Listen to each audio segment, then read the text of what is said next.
वहीदुर्रहमान पर्रा ने क्या कहा है आगा रूहुल्लाह को लेकर के और उनकी एनसी के क़यादत से नाराजगी को लेकर, ये आपको हम बताएंगे। साथ ही ये बताएंगे कि चीफ मिनिस्टर उमर अब्दुल्ला 28 और 29 मई को किस मामले को लेकर एक बहुत ही अहम बैठक करने वाले हैं, कैसे इसमें सयाहत को लेकर के एक बड़ी गौर व फिक्र, बड़ी बातें इसमें हो सकती है। साथ ही ये बताएंगे कि कौन है वो खातून जो आरएसएस का नाम लेकर के लोगों को ठगने का काम करती थी, अपना रोब जमाती थी। ऐसी कई और खबरें। साथ ही ये भी बताएंगे कि हाँ, पानी की किल्लत से लोग परेशान हैं और सरकार से उठा रहे सवाल। आप बने रहें अगले इस पूरे शो के दरमियान। आपका मेजबान मैं हूं विशाल आजम। पुलवामा से पीडीपी एमएलए वहीदुर्रहमान पर्रा ने एमपी आगा रूहुल्लाह की नेशनल कॉन्फ्रेंस से नाराजगी को दुरुस्त करार दिया है। उन्होंने कहा कि एनसी बीजेपी के खिलाफ वोट हासिल करने के बावजूद अपने इंतखाबी वादे पूरे नहीं कर सकी। वहीदुर्रहमान पर्रा ने यह भी कहा कि 7 माह गुजरने के बावजूद जम्मू कश्मीर कानून साज असेंबली के मेंबरान को सीडीएफ जारी नहीं किया गया। मीटिंग में साबिक एमएलए अहमद जाबू समेत पार्टी के कई रहनुमा मौजूद थे। नेशनल कॉन्फ्रेंस को जो सवाल रूहुल्लाह साहब पूछ रहे हैं वो पूरा कश्मीर पूछ रहा है कि आपने अपने मैनिफेस्टो में बहुत बड़े वादे किए। आपने बीजेपी के खिलाफ वोट लिया और एब्सोल्यूट मैंडेट खिलाफ जिस तंजीम को 50 सीटें मिली हो और उनकी हम असेंबली में देख के कारकर्दगी या ग्राउंड पे इट्स लाइक कि कहीं पर भी सरकार का नामो निशान नहीं है और लगता ही नहीं है कि इलेक्शन हुए हैं।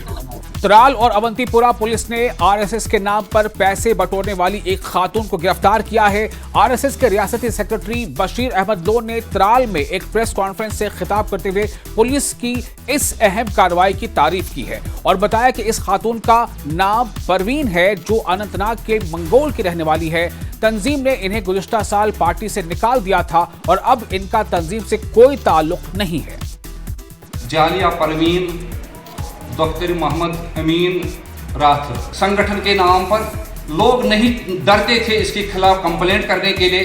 बहरहाल हम शुक्रिया करते हैं अवंतीपुरा पुलिस के, खासकर एसएचओ त्राल तनवीर साहब के और डीओ आरिपाल बिलाल साहब के, जिन्होंने एक शिकायत, किसी बंदे ने इनके पास शिकायत लेकर आया और उस पर इमीडिएटली कार्रवाई करके इसको गिरफ्तार किया। और एक अहम खबर पहलगाम को लेकर चीफ मिनिस्टर यानी वजीर आला उमर अब्दुल्ला एक बैठक करने वाले हैं, एक मीटिंग करने जा रहे हैं। जी हां, वही पहलगाम जहां 22 अप्रैल को दहशतगर्दों ने गोलियों का निशाना बनाते हुए 26 लोगों की जानें ले ली थी। तो चीफ मिनिस्टर उमर अब्दुल्ला ये बैठक 28-29 मई को कर सकते हैं। बैठक में पहलगाम के साथ साथ गुलमर्ग के पर्यटन को लेकर भी, यानी गुलमर्ग की सयाहत को लेकर भी चर्चा हो सकती है, गौर ख्वाज हो सकता है। इस बैठक में जम्मू कश्मीर के बड़े अफसरान भी शामिल होंगे। जम्मू कश्मीर के लेफ्टिनेंट गवर्नर मनोज सिन्हा ने जम्मू में मुनक़िदा जाट सभा प्रोग्राम में शिरकत की। प्रोग्राम से खिताब करते हुए मनोज सिन्हा ने कहा कि पहलगाम में 22 अप्रैल को 26 बेगुनाह लोगों की हलाकत के बाद मुल्क में गम और गुस्सा है। 15 दिनों में ऑपरेशन सिंदूर के जरिए भारतीय फौज ने पाकिस्तान में दाखिल होकर दहशतगर्दों के 9 ठिकाने तबाह कर दिए। ये जवाब नहीं था, पैगाम था, भारत खामोश नहीं रहेगा। अब जम्मू कश्मीर पुलिस और फौज की कार्रवाई मजीद तेज हो गई है। पाकिस्तान के अंदर घुस करके आतंक के 9 बड़े अड्डों को ध्वस्त किया। 100 से ज्यादा आतंकवादी मारे गए। जख्मों पर मरहम लगाने का काम भारतीय सेना के वीर जवानों ने किया। मुझे लगता है कि भावों की चीज अभी भी लोग महसूस कर रहे हैं।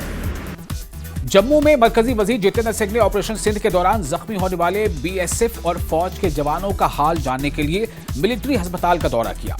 वजीर ने फौजियों से मुलाकात की, उनकी सेहत के बारे में दरियाफ्त किया और उनकी जल्द सेहतयाबी की ख्वाहिश की। उन्होंने कहा कि मुल्क की हिफाजत करते हुए जख्मी होने वाला हर सिपाही हमारे लिए इंतहाई अहम है और इनकी देखभाल अव्वलीन तरजीह है।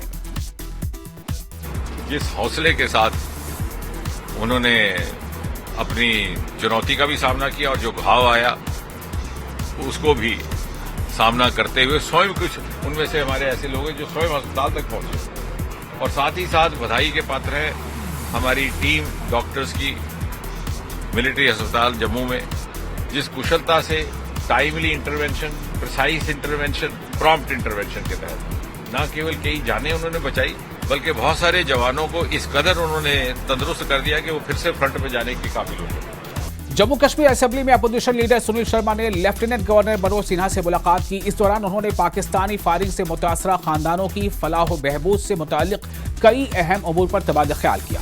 मीटिंग में बीजेपी के रियासती सदर सत शर्मा, एमएलए डॉक्टर देवेंद्र कुमार मनियाल और डॉक्टर नरेंद्र सिंह रैना भी मौजूद थे। वफ्द ने मुतासरा अफराद की इमदाद और बहाली का मुतालबा किया है। कश्मीरी पंडित रहनुमा संदीप मावा ने आलू इकदाम का आगाज किया है और कश्मीरी पंडित बिरादरी से कश्मीर में अपने आबाई घर वापस जाने की अपील की है। इस मौके पर कश्मीरी पंडित बिरादरी के लोगों की बड़ी तादाद मौजूद थी। संदीप मावा ने न्यूज 18 से बात करते हुए कहा कि कश्मीरी पंडित बिरादरी कौमी और बैन अवी सतह पर गहरी साजिशों का शिकार रही है। ऐसे ताकतवर लोगों को मुंहतोड़ जवाब देने के लिए कश्मीरी पंडितों को कश्मीर वापस जाना पड़ेगा। देखिए, हम कश्मीरी पंडित समाज से हैं। हम ये बिल्कुल आश्वस्त हैं और इस बात को समझते हैं कि हम पे एक सियासत की गई। सिर्फ सियासत अपने लोगों ने नहीं की, अंतर्राष्ट्रीय साजिशें की गई। हाल ही में पाकिस्तान के जो फॉरेन मिनिस्टर हैं उन्होंने कहा कि हमें 50 साल से अमेरिका और यूके पैसे देता है ताकि कश्मीर में, हिंदुस्तान में आतंकवाद चलता रहे। तो इसके षड्यंत्र हुए हैं। राजौरी जिले की ग्रामीण रक्षक कमेटी के मेंबरान ने हुकूमत से मुतालबा किया है कि इन्हें मजीद बाइख्तियार बनाया जाए। इन्होंने कहा कि वो गांव की हिफाजत में अहम किरदार अदा कर सकते हैं और इन्हें डोडा, किश्तवाड़ जैसे अजला में भी बीडीसी मेंबरान को दी जाने वाली तनख्वाह भी दी जानी चाहिए। ग्रामीण रक्षकों का कहना है कि सरहद पर हालात चाहे कुछ भी हो, वो फौज के साथ खड़े हैं और मुस्तकबिल में भी उनके साथ खड़े रहेंगे। 1965 से लेके आज तक हमने बीडीसी का काम किया है, गांव की पूरी रक्षा की, और हम गवर्नमेंट से सहयोग चाहते हैं। अखनूर के खुद में all Jammu Kashmir disabled welfare trust के ज़ेर एहतमाम एक मीटिंग में माजूरों के मसाइल पर खुलकर तबादला ख्याल किया गया। ट्रस्ट के चेयरमैन सुशील शर्मा ने कहा कि हाल ही में पाकिस्तान के इस मजमूम हरकत के बाद इमदादी सामान तकसीम किया गया, लेकिन किसी ने माजूरों की परवाह नहीं की। उन्होंने कहा कि हमारी जरूरियात को यकसर नजरअंदाज किया गया। ट्रस्ट ने हुकूमत से माजूरों के लिए खुसूसी रिलीफ पैकेज का मुतालबा किया है। फोटो डिप्लोमेसी करने के लिए एक एक गांव में, एक एक घर में जो टूटा हुआ है वो अच्छे आदमी का बोलूंगा, वहां पे 7 टीम में जा रहे हैं, 8 टीम में जा रहे हैं। कभी किसी पार्टी, कभी कोई मंत्री, कोई संतरी, कोई एमपी, कोई डीडीसी भी। मगर हमारे दिव्यांगों के बारे में उन्होंने कब कहां पैर रखा है, आप मुझे बताइए। बीरवा असेंबली के शाहपुरा और आसपास के इलाकों में पीने के पानी का मसला संगीन होता जा रहा है। जल जीवन मिशन के तहत कई साल कबल पानी की फराहमी के लिए पाइपलाइनें बिछाई गई थी, लेकिन आज तक पानी की सप्लाई शुरू नहीं हो सकी है। मकामी लोगों का कहना है कि उन्हें पीने के पानी के लिए दूर दूर तक जाना पड़ता है, जो इनके लिए बड़ा मसला बन गया है। सुनिए क्या कहते हैं मकामी लोग। अफसोस के साथ कहना पड़ता है कि 6 साल गुजर जाने के बाद भी हमें अब भी पानी से महरूम है। हमने बारहा गवर्नमेंट से गुजारिश की है इस बारे में, और हम खुद इस बारे में गवर्नमेंट के पास भी गए हैं, एडमिनिस्ट्रेटिव डिपार्टमेंट के पास भी गए हैं, लेकिन अफसोस के साथ कहना यह पड़ता है कि आज तक इसके खिलाफ कोई कार्रवाई नहीं हुई है। तो ये थी कश्मीर की 10 बड़ी और अहम खबरें। मुझे पूरा यकीन है कि तमाम खबरें आपको अच्छी लगी होंगी और आपको ये खबरों का शो भी अच्छा लगा होगा। अगर आपको ये अच्छा लगा है तो आप लाइक और शेयर जरूर करें। साथ ही आप अपनी राय कमेंट बॉक्स में शेयर कर सकते हैं। अगले शो तक के लिए अपने मेजबान विशाल आजम को दें इजाजत।